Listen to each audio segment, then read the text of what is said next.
Ryan Reynolds here for, I guess, my 100th Mint commercial.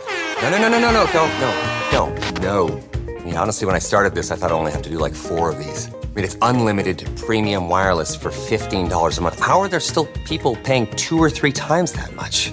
I'm sorry, I shouldn't be victim blaming here. Give it a try at mintmobile.com/save whenever you're ready. $45 upfront payment equivalent to $15 per month. New customers on first 3-month plan only. Taxes and fees extra. Speed slower above 40 gigabytes. See details. This episode is brought to you by United Airlines. When you want to make the most of your vacation, book with United. They're an airline that cares about your travels as much as you do. United is transforming the flying experience with Bluetooth connectivity, screens, power at every seat, and bigger overhead bins to help fit everyone's bag. And with their app, you can skip the bag check line, get live updates, and more. Change the way you fly. Book your next trip today at united.com. This is the sound of your ride home with Dad after he caught you vaping.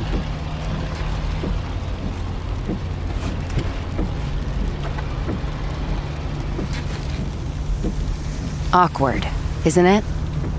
Most vapes contain seriously addictive levels of nicotine and disappointment. Know the real cost of vapes. Brought to you by the FDA.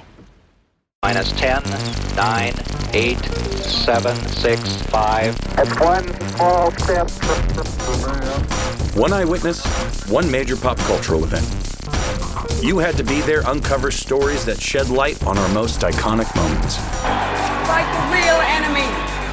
Each episode, our host, Julia Thompson, takes on the task of finding and interviewing one person within 48 hours who was there, with no idea what their event will be. Come along for the ride. Do you believe in miracles? This is my home, which I am leaving the comforts of for the weekend to explore the Blair Witch.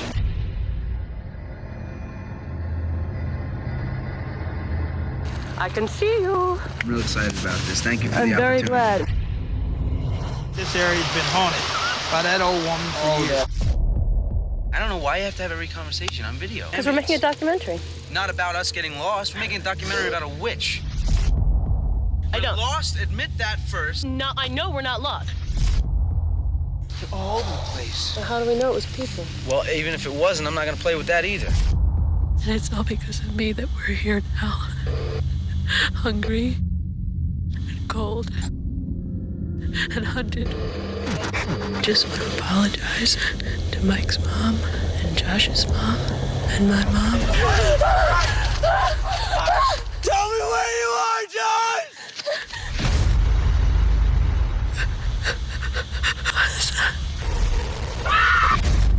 I'm gonna die out here. Julia, hey, it's Wed from Hi Barr. You ready for your assignment? Yep. Julia, your assignment for this episode of You Had to Be There is a little Halloween themed. Your assignment for this episode of You Had to Be There is to find an eyewitness who was at Sundance Film Festival on January 23rd, 1999 for the midnight premiere of the Blair Witch Project. Starting now, you have 48 hours to find someone who was there and interview them. Okay. Good luck. Do you remember seeing it? Yeah, I remember basically like the greatest media blitz of all time, while not spoiling the movie, on MTV throughout the summer of '99. So I was about to become a freshman in high school. And yeah, I saw it opening night in Kentucky. It was literally a phenomenon. But we wanted to see like what was the catch or the twist, or like it really picked up so much cultural cachet and been in the zeitgeist that no one really knew what to expect. My name is Julia Thompson, and I am the host of You Had to Be There. Going into this journey, I had not seen the Blair Witch Project. I might be the only teenager in America who didn't see the movie when it hit theaters. I don't remember why exactly, but I do remember the constant onslaught of ads and all the conversations around me. Was it real? Was it not? It's too scary to see in theaters, but should we? That movie is a hoax. It's terrible. Or, I love it. Let's see it again and again and again and again. There were missing persons posters pinned up around cities, fake news articles in local newspapers presuming the actors dead, and spoofs upon spoofs upon spoofs on every late-night show. It was like a brat summer for our generation. The film is about 3 film school students, Heather Donahue, Michael C. Williams, and Joshua Leonard. They trek into the woods to film a documentary about a local myth known as the Blair Witch. The 3 disappear, but their equipment and footage remains. The found footage is the movie the viewer sees. I reached out to every Sundance connection I had in the hopes that one of them would know someone who was there. I was confident. I'd been to Sundance. I'm an independent filmmaker. But then 24 hours passed, and it was crickets. I was starting to feel like I did in my early career when I would wait with bated breath for film festivals to accept or reject my film. It felt just like that, waiting, hoping, my whole self-worth as an artist hinging on my acceptance or rejection. I play phone tag with my friend Allison Carter, a complete horror fanatic, but she's really hard to pin down. She's an extraordinarily prolific producer, always on the move, hopping from film set to film set. She was one of the producers on the contemporary classic, can I say that? Everything, Everywhere, All at Once. When I finally reached her, she had just touched down in Atlanta to work on the new Boots Riley production. No big deal. So first I'd love to just know, 1999, the film comes out. Are you at this point like into movies and horror? Yes, yeah. I've been into horror films since I was like 3 years old, I'd say. So definitely, unfortunately, I didn't see it in theaters because they pulled it from theaters for various reasons in Denver in 1999. So I didn't get to see it until about a year later on VHS. And I saw it with my parents, which I think is really funny, being a teenager watching this movie with your parents. They were really, really bored and didn't get it. And I was really fascinated when I saw it because it was unlike anything I had ever seen.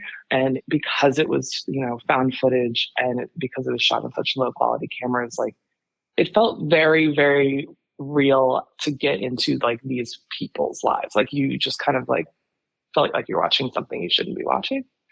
But I also watched it after I knew it wasn't real. From my perspective, I think that the illusion of whether it's real or not was very short-lived from my history or my memory. How would you describe its position in the genre?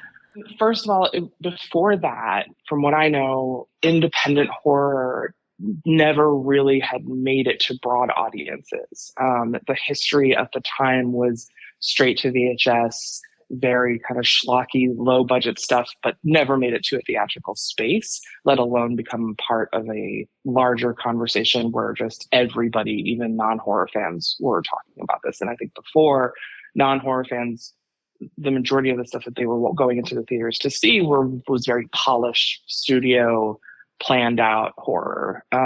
So that was really exciting to hear about an independent film break out like that. And then that obviously opened the doors to like all the other independent horror filmmakers to have this opportunity to be able to play in this much bigger industry space. And we got obviously a ton of copycats, but it just carved a place in the theatrical market for independent horror. I called a former professor, now friend, and iconic indie film director Hilary Brougher, who was a part of the prestigious screenwriting and directing lab at Sundance in 2001. Her second feature film premiered at the festival in 2007. I thought she might know someone who knew someone. I guess the first question is, do you know anyone that was at the Sundance premiere of The Blair Witch Project in 1999? I don't. I think I know people who were at Sundance, but nobody was at that screening that I know. Funny thing about Sundance is like you can only fit so many people in those theaters. So honestly, might not have been a lot of people there.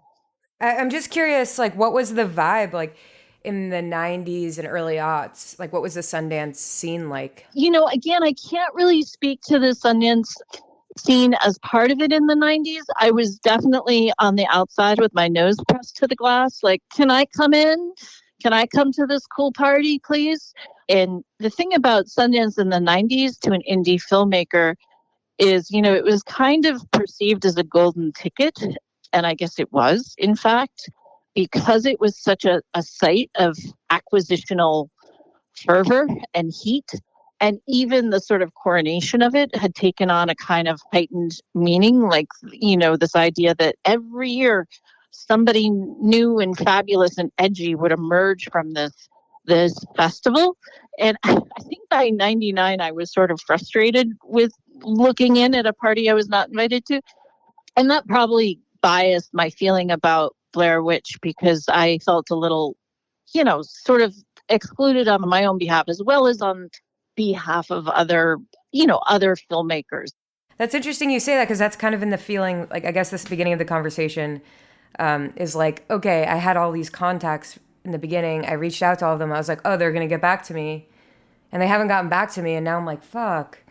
I mean, I'll figure it out for sure. But like, it is kind of interesting to think about. Yeah, like it triggered this feeling of like when I was applying to festivals and how there are these like gatekeepers and like it's so hard to access them. That's what I'm feeling right now. So it's kind of interesting. I'm feeling that as I'm doing the Blair Witch Project. People don't answer their damn email that fast. So, they just don't. I don't either. I give myself 48 hours now. So I really think a lot of it is when you catch someone at their desk. I really do. And I've had that experience where like, oh, I've emailed this sort of top of field person and I've sent them 6 emails and they don't respond. And then one day I ask them a very minor question just for the hell of it. And I get a response back immediately. And I'm like, oh, I think I just caught them at their desk. Well, that's good to know. So basically it's phishing and I just need to find someone at their desk.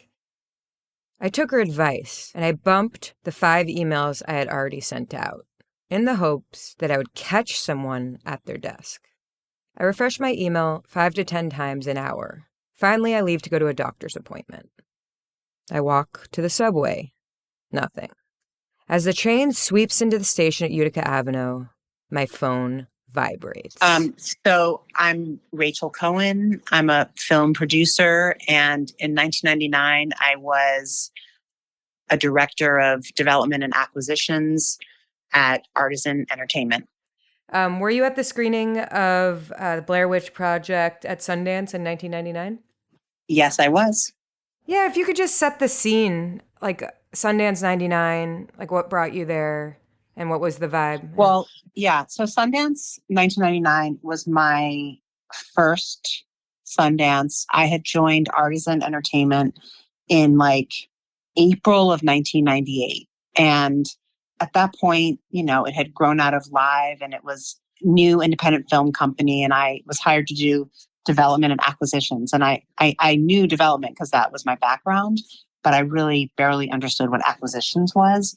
And like 3 weeks after being hired, I went to Cannes and I got a very quick, immersive education in what acquisitions is and what it means to buy films for multiple territories and kind of how that whole world worked, which at that point was incredibly exciting and robust and had some of the most remarkable film going experiences. And that was our headspace going into Sundance. And it was my first Sundance, 1999. And I am not a huge horror person, which actually served me because I'm really susceptible to horror films. Like I can't really take it. And Blair Witch Project was just another film that we were covering as part of our, as part of our job, as part of our beat. Going into this screening, like, what did you know? I knew nothing. I was obnoxiously precious. Part of what acquisitions execs tried to do was get their hands on films that were screening at festivals ahead of time and try to get a jump on them. I feel like there may have been a copy of Blair Witch going around, and I think I didn't watch it. I mean, I know I didn't watch it. And it was a long day, because it was a midnight screening. And I was concerned about staying awake, I think. And the theater, it was at the Egyptian Theater on Main Street, and it was packed. And Leilani and I sat in the very front row. And behind us was other executives from Artisan. So John Hageman was the head of marketing. Leilani Williams also worked at Artisan in acquisitions at the time. Jeremy Barber was the head of acquisitions, and I think Bill Block was there, and maybe Steve Rothenberg, who was distribution. We had good coverage. We had a lot of people there. Amir Malin was not there that night. And the movie screened, and I was just completely immersed, and I was completely terrified. And so was Leilani. And I remember we were holding hands, and it was just like a full body, terrifying ride. And we got out of the screening and sort of gathered in front of the Egyptian. And Leilani and I, having just lost out on Run Lola Run, really did not want to lose out on it. And at the time, we thought, well, it's genius guerrilla filmmaking and, inventive. And it's reality television when reality television was sort of just on the cusp of hitting. It predated all of that. And it married those two things in the form of an incredibly effective horror movie that pushed the medium in a way that felt quite refreshing. And it also functioned as a totally effective commercial proposition. And we sat there on Main Street with the rest of the executives debating it. And there was a range of responses to it. And I would say that Leilani and I were both at like a 10. We must get this movie. And I think that we were probably the only ones that night that felt that impassioned and certain about it.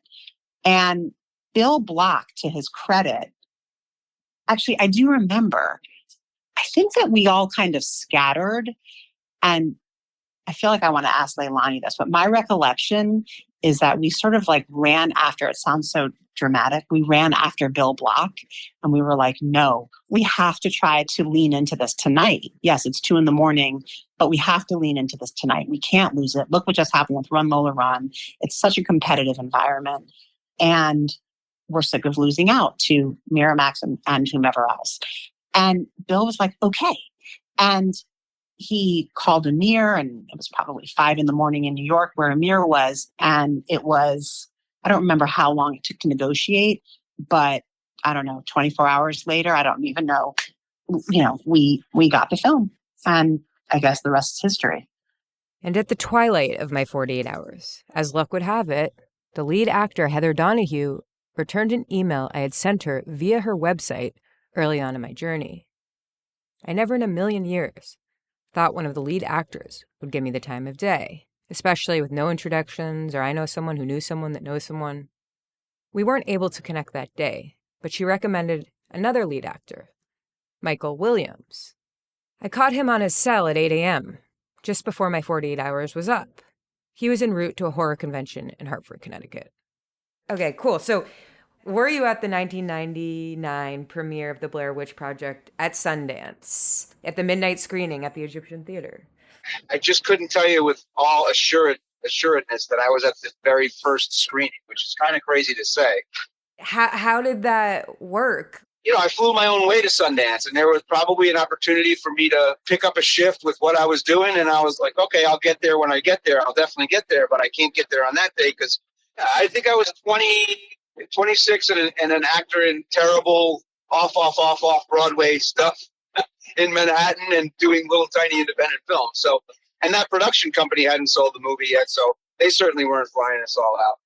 When I rolled into town, I got off a plane, I got took a shuttle to where I was going to meet the guys to pick me up, and I was eating a cheeseburger with my now wife, and a guy behind me's got a newspaper, and he reads the headline, says Blair Witch sells or Artisan catches a witch or something like that, $1 million. And I turned and I literally grabbed this newspaper from this man's hand and said, wait a second, I'm in that. And the guy was like, what? I remember being filled with anxiety sitting there with my wife, Tony, who was my fiance at the time, because I remember going, like, I don't know where we're supposed to be. Somebody said they were going to pick us up. Like, are we missing something? I just remember feeling really anxious about what we were doing there. It was the middle of a day on like a Saturday, and get this newspaper. So that's like, I don't even know the news. There's no phone calls and stuff like that. There's no texting. So I learned the news in this, basically ski lodge. And all of a sudden I remember like maybe Eduardo or Dan coming with a van and saying, get in, we're going straight. We went straight to like a Premiere Magazine photo shoot, like from that crappy cheeseburger. And then it was just press. And it was really, excited. I was so excited to be there. I had made my own hats, even though it sort of got overtook because Haxon made the hats with the Stickman logo on it.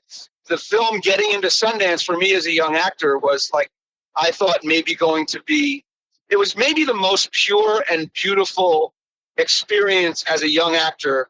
Before it all went haywire, I point to those moments as just really pure and rewarding and feeling validated as your work is being seen by not only an audience, but like Sundance and independent film and like kind of putting you on this small map where you'd love to be at that age. And so that was really special. Was it hard to watch yourself? I had seen cuts of it, so I had kind of become accustomed to seeing what the thing looked like. I don't know if you know, but this film was not going to be what it eventually was. We were down there in Maryland for 8 days shooting this thing, and our footage was going to be intercut with, talking heads, police, EMTs, archaeologists who are digging up footage from under a house, like family. It was, and they shot that whole phase 2, they call it. We were phase 1. So there were cuts where we were just intercut into this basically false documentary. And then we would get a call like, hey, your footage is really good. We're going to throw you guys in there in the mix for like a half an hour and have the talking heads for an hour. And then it's going to be 50-50 split. And then all of a sudden it was like, we're just going to let your footage run on its own.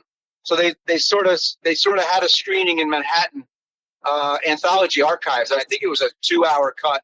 And it was pretty good. I was already sort of familiar with what it looked like. So I wasn't uncomfortable. I was excited. And I also was pretty happy with the work. So I know actors don't like saying, I watch myself because I learned how to act from watching myself. So like if there's any artificial moments that maybe the audience doesn't see, I see them and I try to learn as an actor from those moments. How was the audience reception? Do you remember that? I do. It was incredible. It was when I knew for a fact that we had something special. You could hear a pin drop as the camera falls. It's sort of what you expect, I guess people would say, happened when they watch that film with other audiences. That's sort of the story that I hear. Everybody's sort of holding their breath and you're confused. Like the audience has no idea what the hell they just saw, right? And even if they knew, okay, the actors are sitting in the house, which I don't recall if they knew until we did a Q&A afterwards. Even if you thought they were in the house, you still kind of like, you're left with, well, that's it?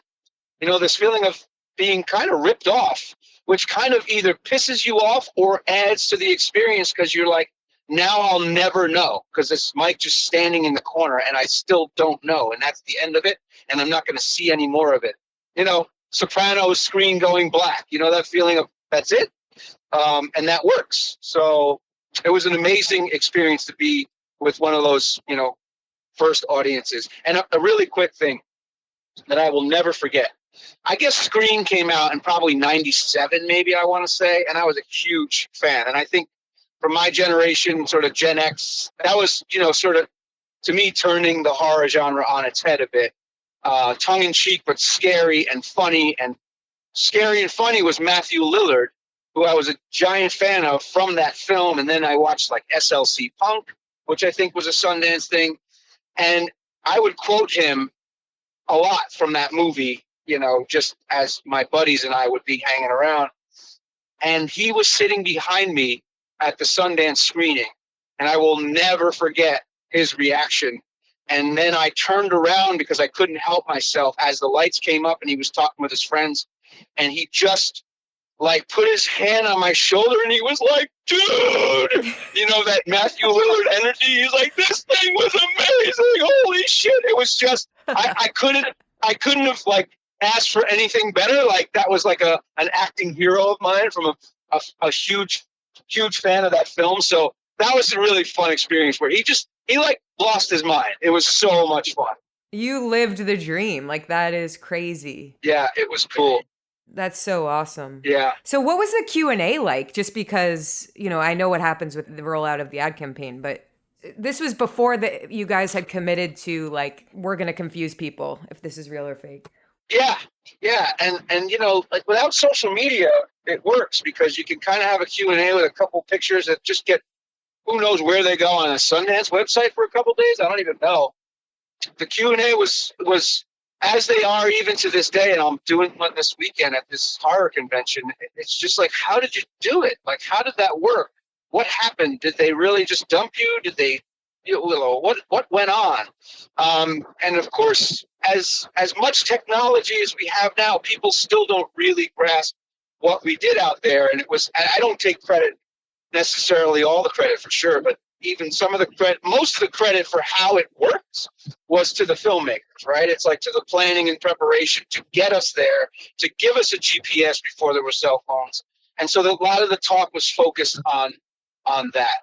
And it was a little more pure back then because what happened was the Q&A starts to turn into, and now it's kind of even, but for a while after the film comes out, and this is, part of the story with what happened with us was, that whole, were you acting? And then they didn't really care that they believed the film. They just wanted to know how it was marketed because the marketing, of course, was genius because we were deceased, quote unquote, and listed as presumed dead on IMDb and sort of duping the country. Well, that kind of works against a young actor who's trying to break into a career. And it's the dawn of reality television. So you see this happening with cops in the real world and you think these people are not acting. So the story becomes about, the Q&A stories become about the marketing, and we're sort of left off to the side. And I'm grateful that now it's sort of come back here 25 years later, and people are like, hey, you guys were pretty good in that movie because we believed you. And we're like, well, thanks. Rachel was not involved in the marketing of Blair Witch at Artisan, but she did tell me that the filmmakers, the directors and producer of the film, created a website ahead of Sundance where the film was marketed as a documentary. That would later be expanded upon by Artisan. It's interesting to think, okay, so the filmmakers wanted to use the actors' real names, probably for the purposes of tricking the public. But in the mid-90s, when the film was actually being cast, it was probably so hard to imagine what using their real names would really look like, let alone believing that the film would even have a theatrical release. The internet was brand new, and how the internet spread the tall tale of the missing Blair Witch kids was like wildfire, ultimately making the film hugely popular and difficult for some to discern fact from fiction. So where did the inception of this film begin? There's no one better to ask about it than Michael, who was there day one. How did it all start? Like, how was your relationship with the directors? How did they find you? All right. So open call, Backstage Magazine, Manhattan. They cast in Florida, Chicago, New York, a little bit in LA. The open call was enormous. It said independent feature film, fully improvisational feature film to be shot in a wooded location, could be uncomfortable, sort of experimental, and show up on Saturday to Musical Theater Works, Lafayette Street, downtown there. There's hundreds of us on the first day, and it goes over, I want to say two weekends where, the next day you come back because you got a call back, and then the next weekend, and it dwindles down and dwindles down. We're told they auditioned 1,000 actors, and they were just looking for real and natural. And I was the last one. It was Josh had been cast, Heather eventually, and then by the last weekend, it was me and the two of them and one other guy who we were auditioning for the role of. I was auditioning for the role of Bill. I was in a bar on the Lower East Side in the Village. I don't know if I was on St. Mark's, but somewhere in that area. And I got a page. For those who don't know what pagers are, I got paged and I noticed the number and I called the number from a payphone, and it was Ed Sanchez. And he said, and I was with a young actor friend of mine, and he says, we'd like to hire you to do this Black Hills project, which is what it was called. We were originally cast as Bill, John, and Jane. Until right before production, they said, if you want to use your real names for authenticity, and we thought nothing of it, which in hindsight we would have changed, but that's a whole nother story. So we were auditioning for these roles, and it was me and this one other guy, and we would go in with Josh and Heather and do these scenes in the woods and do these scenes at the diner, quote unquote. the whole thing was improvised, of course. Yeah, what's the next phase? So next phase is Greg Hale, one of the producers, sends me a book on how to use a DAT. You know, it's all analog sound. So I rolled all that sound on anything you see that's black and white. I roll all the sound on a DAT. So I read a book about a DAT. And then later that October, they shipped us down there in a bus. And we did, 3 or 4 days of pre-production, which wasn't really about the acting. It was really about learning how to use the equipment. You know, they had Josh running with the CP16 around town in DC. I was working with the sound guy who made the music, Tony Cora, and he just kind of took me around DC area, and I learned how to use that DAT, reload it, point and listen. And Heather, you know, started writing the journals and the dialogue for, you know, she wrote all of the things that you see on screen in black and white, you know, like all of Heather, the character, doing her documentary. She wrote all that stuff in those few days before. And then we basically were ready, and we start production morning number 1 of 8, and kind of off we go. So were you camping? Initially, we did sort of the around town stuff. We go to that little diner. We have this little pre-production meeting between the characters. We walk around town and we ask questions of locals, and we obviously run across plants, which are actors that we're not supposed to know are actors. And some of them were just, they were great. They were amazing. And then you'd run across somebody that was not a plant in the town, like the little girl who holds her hand over her mom's mouth. See, that to me, I knew they weren't actors. And the mom saying, oh yeah, I know all about the Blair Witch, was like this serendipitous moment. And then when the kid stops talking about it and says, no, and puts her hand over her mouth, I'm thinking, wow, this is really cool that we're getting this, and that these people are reacting to this thing that doesn't even exist. Wow, that's wild. Really cool. And of course, that's a famous scene in the film. Really, at that point, I felt like we could be onto something special here. But long story short, we're staying in a hotel those first 2 nights until we drive that car and pull it off by that shanty and go into the woods. That's when we go into the woods. So I guess I'm interested in 2 things regarding the woods. The first thing is just the practical, like what that looked like. And the second thing is like, how were you guys able to play off each other in that way? Great. So practically, we were handed a GPS with waypoints in them that were pre-programmed. So let's say there were 50 waypoints. And throughout the week, you know, you'd wake up and say, all right, yesterday we did waypoints 1, 2, and 3. You'd plug in waypoint 4 on your GPS. It would say, 5 kilometers due east. We had a compass. We would march due east, and then, okay, this is the event that we're supposed to come across. It's a bunch of stick men hanging in trees. In fact, I'll use that as an example because I came across them first, and I thought it literally looks like twigs with twine. It looks kind of shitty, but I got to react to this, And another serendipitous moment, that scene is basically backlit from the sun, and you don't really notice the twine as much as an audience viewer as we did as actors, right? So it's like, I got to make this response authentic. So we would reshoot some stuff if we felt inauthentic. So that worked practically like it was video. So I was like, you know what? Can we just do that real quick again? And I don't think we needed to do that a lot. Our goal as actors were to stay in character as much as humanly possible. So when we had questions of each other, or if we wanted to redo something, or if we were uncertain, or if, for instance, Heather and I are pushing each other and being very physical with each other. We're all trained actors, so we're going like, we got to make sure we're also taking care of ourselves because we got to trust one another. So we would, in the first day or 2 in the woods, we decided to come up with a code word to break the scenario so that we could check in on each other or take care of business. And the code word was taco. And so I would say taco, and if Heather was in earshot, she'd say it, and Josh in earshot. If all 3 of us heard all 3 of us say it, that meant the scenario's broken, let's talk. And then to start the scenario again, the word was scenario. So scenario, scenario, scenario, and off we go. And so we had this GPS. We would go waypoint to waypoint. Some of the waypoints were events. Some of the waypoints were every waypoint had a milk crate, like a plastic milk crate with a flag, a bicycle flag in it. And in that milk crate would be fresh batteries for the camera. Would be film canisters, 35 millimeter film canisters with our initials on each one of them. And in those canisters were our acting notes.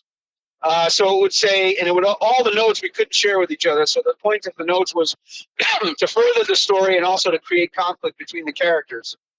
The filmmakers they had the tent. We never had the tent. They would set up the tent before we even got there. So the last waypoint of the day would be the tent.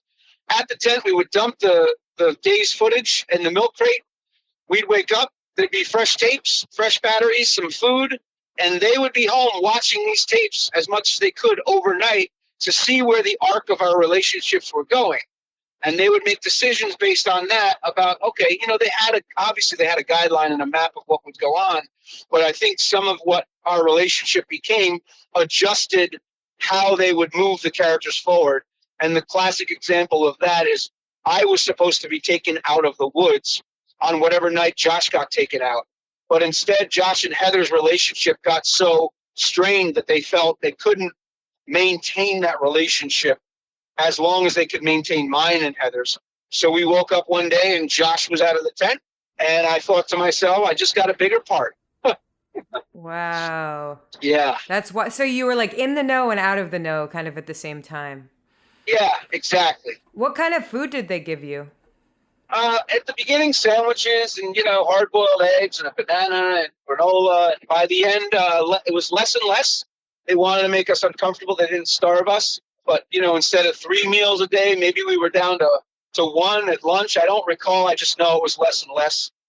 Plenty of water and plenty to sort of sustain. But, we'd carry around all those packs all day long. We were pretty much always on the move. We were definitely tired because you're sleeping on the ground. You're trying you're not trying, you're believing in the circumstances, right? That's your job as an actor. Let me believe in these circumstances. So when I do run across something, I can use this exhaustion. I can use this hunger. I can use this strained relationship as my ally in my journey to make this audience believe that we're actually being haunted and lost in the woods. So really built this authentic way. It was like a giant playground for actors. It was so much freaking fun. We would stay in character even in the tent if we were falling asleep. Like, we really tried to be authentic in this thing and stay where we wanted to stay. And they gave us some notes. Like, they wanted me to be, quote unquote, the scared one. They're like, just be Mike. But, when people want you to leave the tent, in my notes would say, you don't want to leave. Just stay there. You're scared, right? That's fascinating. So let's talk a little bit about post then. So what was like the wrap day? What did that look like? So that looks like we shoot the house. So my note says, today first of all, we moved location. So we got in a car on the last day and we moved to a different patch of woods, like a different state park, which I thought very curious. And I'm like, what could be different in these woods that was not in the other woods? I don't understand. And they wouldn't tell us everything, but they tell us something. So we get into this, other state park, and I'm like, geez, this is definitely the last night, because we all know like when we're wrapping. It's Halloween. It's October 31st. And I get this note, and it says, when you hear a noise tonight, follow it all the way up until Heather joins you, and then run down and leave her behind. Run all the way down and leave her behind. So I'm thinking this is some kind of giant hill. Like, I can't imagine a house, right? So I'm afraid I'm going to screw up the end of the film. So I get on the walkie. We did have walkie-talkie communication with the directors, who always shadowed us. They were always within, earshot. But I walkied Ed Sanchez and said, hey, man, I don't understand this note. He goes, I promise you'll understand it. Please get off the radio and stay in character. I was like, dude, I don't want to ruin the end of this film. He's like, I swear you're going to understand it. Just shut up and get off the radio. Okay. Yeah, get off the radio, go to sleep. She does her confessional. I wake up and I hear this boombox of Josh's voice, because he was already out of town. And even the baby's crying. All that was boombox. And you could hear, like, with the babies crying in the tent, you remember those old boomboxes where you could hear the sound of clicking play? It was like a click. Like, you'd hear that in the movie, and you didn't hear it in the theater, which blows me away. And I hear his voice. I go, oh, okay, I got to follow Josh's voice. I follow it. The most authentic thing I ever utter in this entire movie is, oh, shit, it's a house. And that line is when I pop up and see it, and I go, oh, shit, it's a house. So instantly I know, as the character and as the actor, I got to go upstairs, and then I got to go down to the basement. And I just feel awful the whole time, because I know I got to, like, bait Heather into getting up there and then leave her behind. Oh, man. I run all the way down the stairs. I get tackled by the by the producer, Greg Hale, who squeezes me, I'm instantly happy because I know it's over, and I just start like tears of joy, and I'm like, yeah, it's over, it's so great. And he goes, it's not over, go stand in the corner, go stand in the corner, go stand in the corner. I was, oh shit, so I get up, I go stand in the corner, Heather runs down, boom, done, we wrap. They watch the footage the next day. When I got tackled, I hit the button on the camcorder to end it by accident. I didn't know I did that. So the sound is going to the camcorder. Heather screams going to the camcorder. And the camcorder light also went out, or the light on the CP16 went out. So there were two major glitches. So when they watch the footage back, it doesn't work. We got out of the woods. We celebrated at Denny's while everybody was wearing Halloween costumes. Very bizarre after being in the woods for 8 days. And then the next night we went back and reshot the ending because we had too many glitches. So we had to reshoot the house. So Heather's screams, half of those screams are from the second night, which for her to kind of reenact those moments are just incredible. Yeah, in the beginning, I suppose when you had to start performing or being the character and you no longer had that same agency, like what did that feel like? Yeah, so that we lost control of the thing. It spiraled, and obviously in a good way for a lot of people. And you could say, it's tough to sit here and say like, well, it wasn't great, because I know there are other actors, young actors and actresses and filmmakers who would die for the opportunity for that. But we were non-union.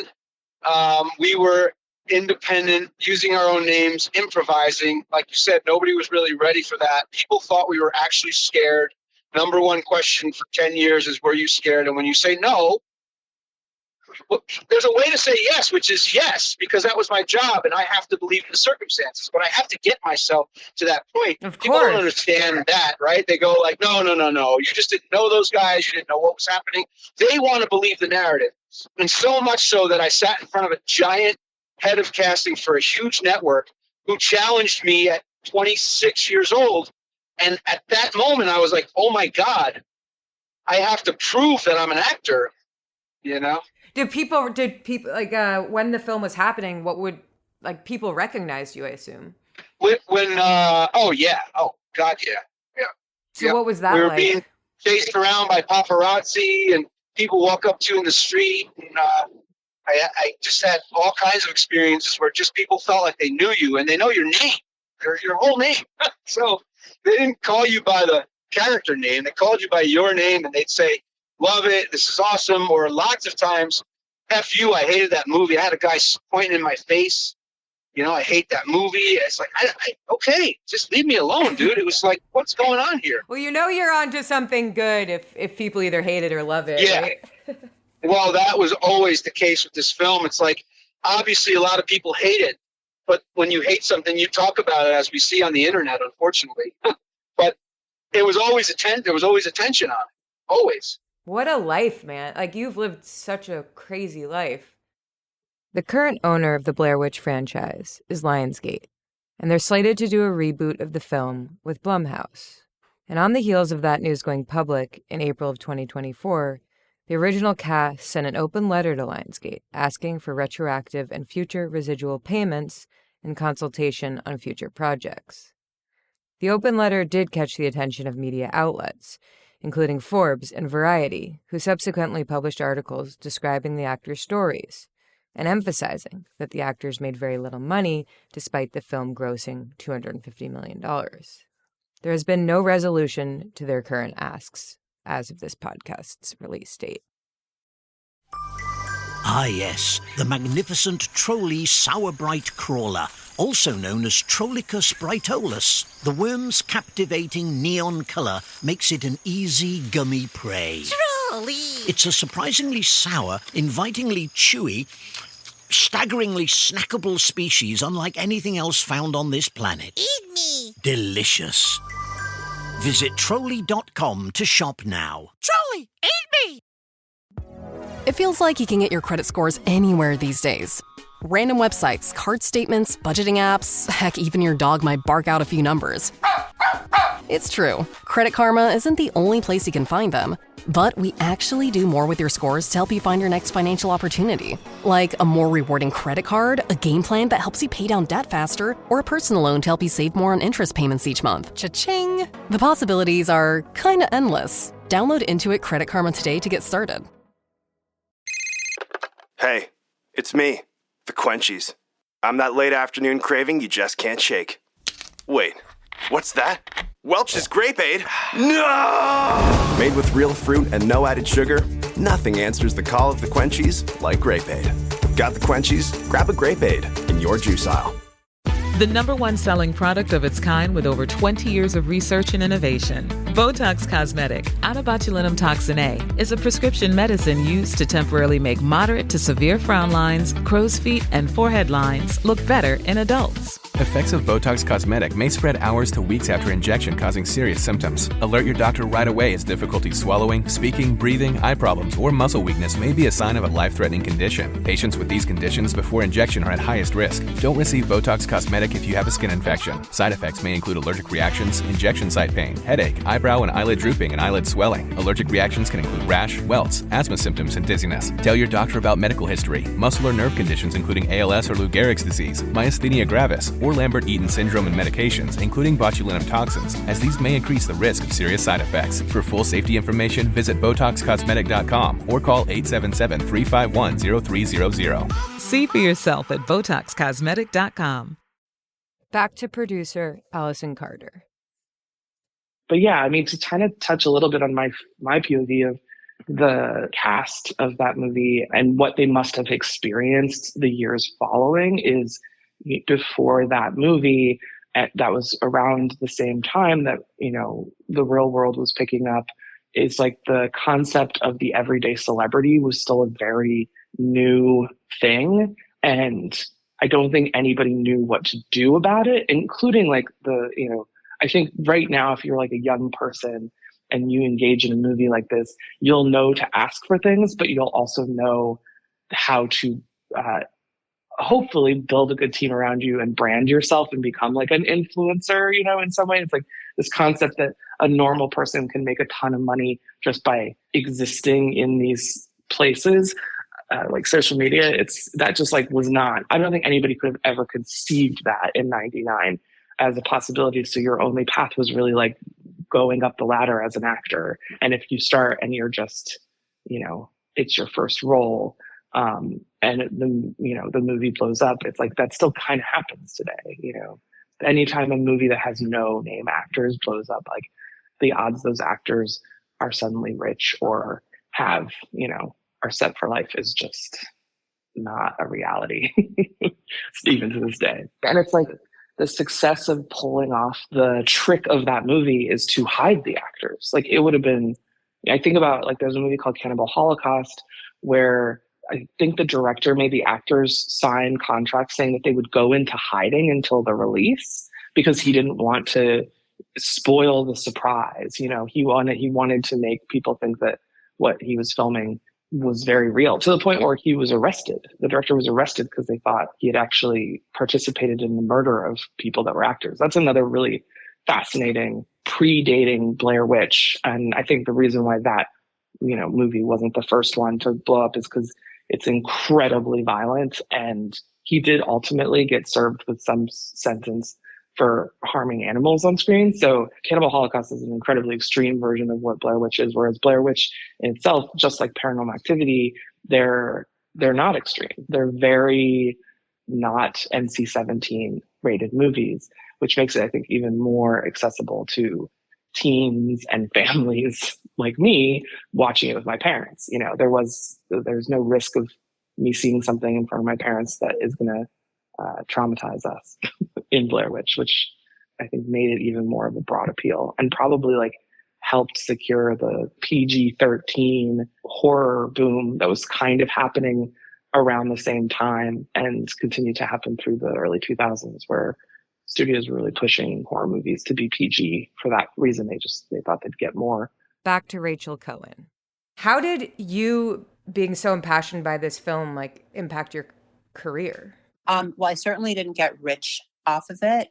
I was like a director level acquisitions person who just, for whatever reason at that moment, and I had a great colleague in Leilani, and we sort of bolstered each other to just sort of like not take no for an answer.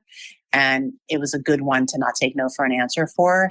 And it ended up obviously defining artisan entertainment. I think the movie grossed $250 million, right? Like it was bought for a little over $1 million.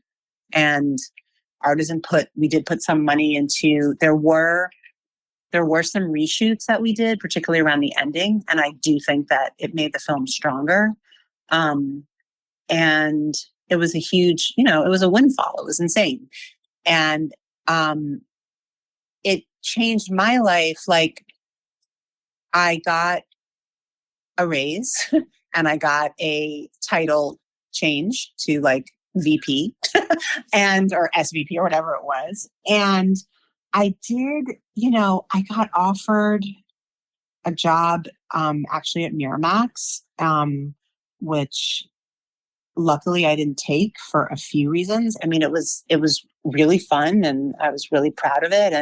But I was always more interested in being like deeper on the filmmaking side and, developing and really producing material. Acquisitions is great and it's gratifying. And if you're a film lover, which I am, you get to go all over the world and see films, and like, what a gift, what an honor to just go to Cannes and wake up at 8 a.m.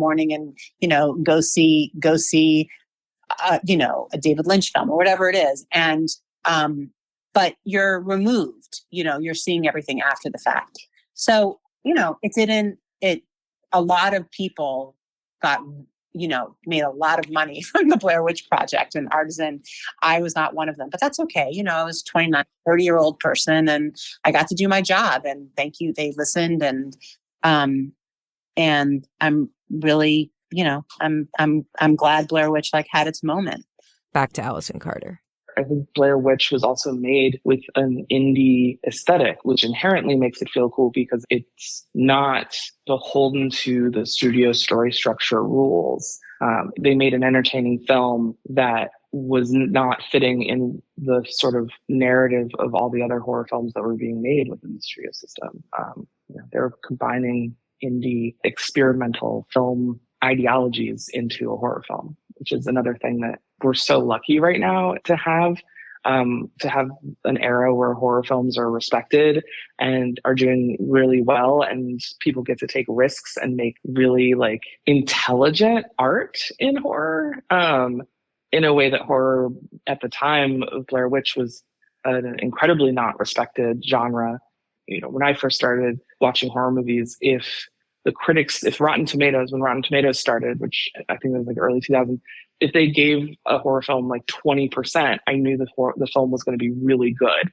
And now you see all these critics now respect horror films, and you're getting certified fresh horror films. And I'm I am grateful that something like Blair Witch could blow up in the way that it did, because it's helped start turning horror out of the space of shock and slock, and that's the wrong word, but something to not be respected and starting to become respected. And I think Blair Witch is part of that conversation when we talk about the genre and its evolution. So as I mentioned before, Allison Carter is one of the producers on Everything Everywhere All at Once. There is a connection here, I think. Everything Everywhere All at Once was an indie genre film that made a bunch of cash and won lots of Oscars. No one expected it. The film became somewhat of a phenomenon itself. It made approximately $140 million, and the production budget is said to be around $20 million. It became A24's highest-grossing film. I asked Allison how this relates to Blair Witch and genre films in general. Yeah, I think I understand the question. I think one of the sort of when we started talking about how do we make something, or just when I think about all the films I want to make, and I think about the stories I'm drawn to, the sort of tagline that my producing partner and I have come up with, which is movies that are grounded in humanity but not reality. And then that was our driving force, and we became sort of genre agnostic in that. But when you have a movie that's not grounded in reality, you get to play and you get to have fun. And like, you think about that, like almost all horror films are that. So, my baseline is horror films. And yeah, I do think that we made everything everywhere, but we also, we got to make this loud movie surrounded by what people are used to, which is like Avengers movies and these other big spectacles. And I have to admit that we existed in a genre that is the sci-fi fantasy horror genre for everything everywhere. And that maybe helped draw in more audiences because they were seeing something new and original, but like was existing in the same sort of genre that broad audiences are just flocking to, which is the sort of Disney, Star Wars, Avatar, Marvel, like universes. Like they can speak the language of this movie a little bit better because that's a lot of what we watch. I check in with Webb to unpack my journey. I think what has been the most interesting thing for me, and I might sound like an idiot, but I thought that the Blair Witch Project was unique in that it was marketed as real.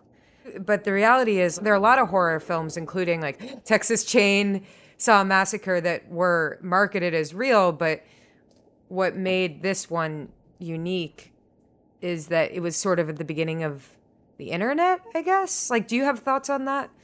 It's the perfect time in history for this kind of concept to work.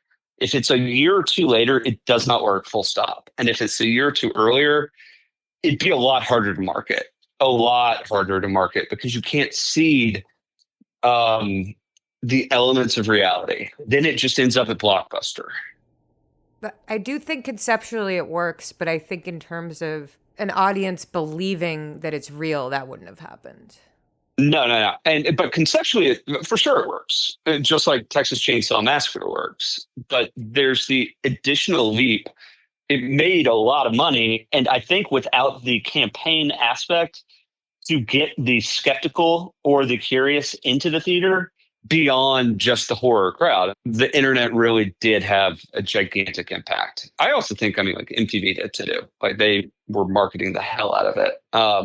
I don't know. Like, do you remember the Sundance stuff while it was happening? Because like Sundance to me was like Robert Redford, and that was all I knew in 1999.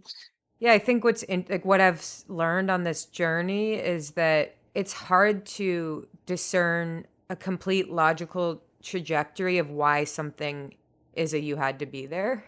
It isn't an equation, it just happens. To me, it was one of those, like, it had to happen at that moment in time, whether it was a mix of cable promoting it with the internet and less so the ability to spoil these things. It took on a life of its own. Like you said, if you add up the math by the bean counters, there's no way that anyone would ever project the cultural phenomenon that was the Blair Witch Project. I'll say when I started this journey, I was trying to make it a math equation to explain why Blair Witch is so damn iconic and influential. But luckily, in art, sometimes works just hit us in the gut and move us for no real explainable reason. Magic, maybe?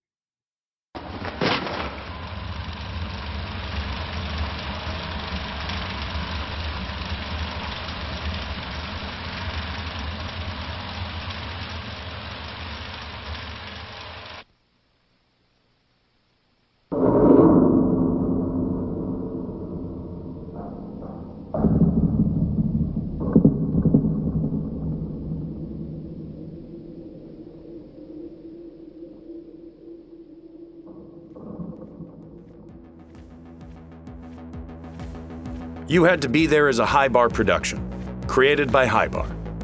All episodes written, edited, and hosted by Julia Thompson. Produced by Julia Thompson and Webb Barr. Additional editing, sound mix, and engineering by Vishal Nayak. Opening score by Teeny Lieberson. Artwork created by Dylan Lathrop. Special thanks to our parents, friends, and chosen family. And most importantly, thank you to the artists who have inspired us, because they had to do it.